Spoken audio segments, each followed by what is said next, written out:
at the moment, TV seems to be on the down and streaming is very much coming up. I think they're both on the down at the moment. Well, I don't think I know. I mean, there's not as much stuff being made. It's a huge amount of people out of work. I can't remember the exact figures, but something like 70% of freelancers haven't worked in over a year.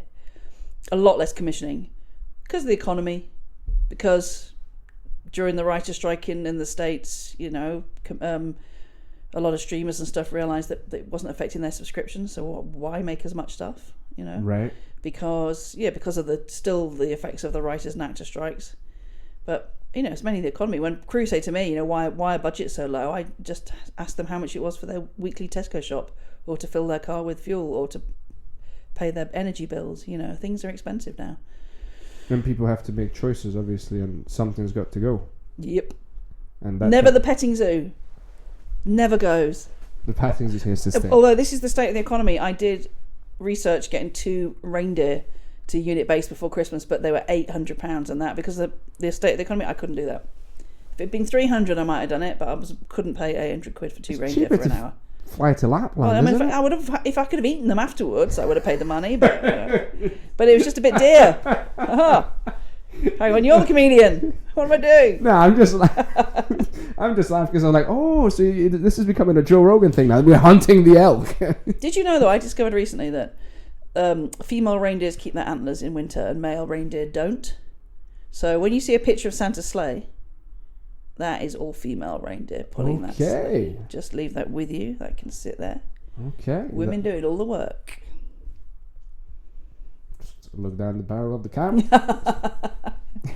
He'd know that. You know that, don't you? You've seen the reindeer.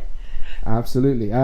Today's Michael is in civilian clothes because Alan makes an effort to dress him up in all sorts of hilarious ways. So how are you feeling about the state of the industry as an actor? Well, I'm an interesting case. Well, we know that, but how are you feeling about the state of the industry as an actor? No, I'm trying to figure out because, so I've got that sort of the heritage thing, and I have slightly stepped away from it because it's great. It's a USP, but it also boxes you in a little bit, and I don't sound like it.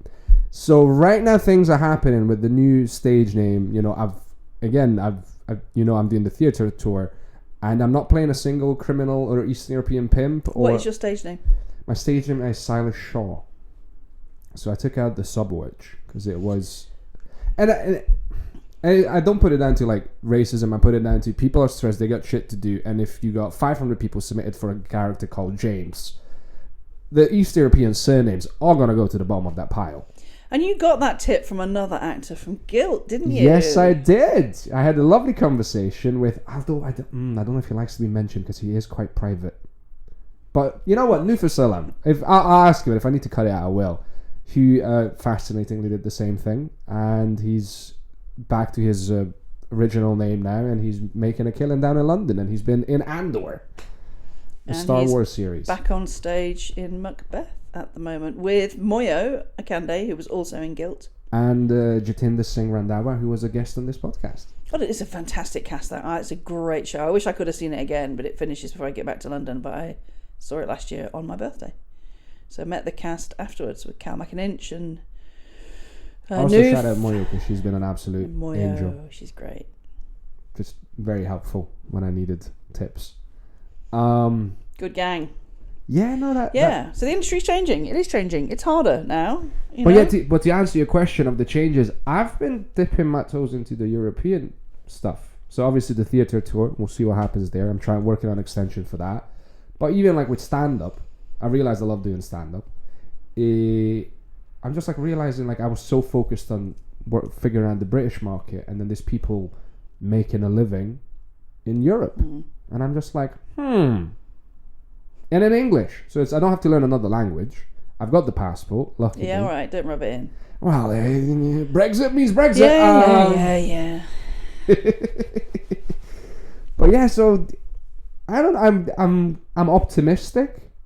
It's it's kind of a new lease on life. I've added new things to my bow, and I've realized that what I'm about, which is more about expressing myself. So I do love the acting, but if I have to choose between that and comedy, I control comedy. I'm fascinated to see how the name change, how that shifts things. Well, I can tell you that the auditions have changed. By how much? How many more do you think, percentage-wise? More. That's not fair because the industry has been going through stuff, so I don't want to pick the numbers. I'm looking at more the roles, the types of roles. So it's not just like I did have Eastern European shouts at bank person for a company that will not be named. It's super secret. I know I might even have to take that out. But so like East European shouts at person, I had that, but I haven't had the pimps as much. I've had a couple. FBI International, hit me up. They're always casting something, you know. But yeah, it's been very much like I've had some Santa stuff. I had some Christmas stuff. I had this theatre role, so I'm being seen for more. Yeah, great. I've got an accent that is Scottish enough for London. And I was told in Europe that my Scottish accent was too thick, and I was like, ex fucking cute. It was an American that told me, so I was like, well.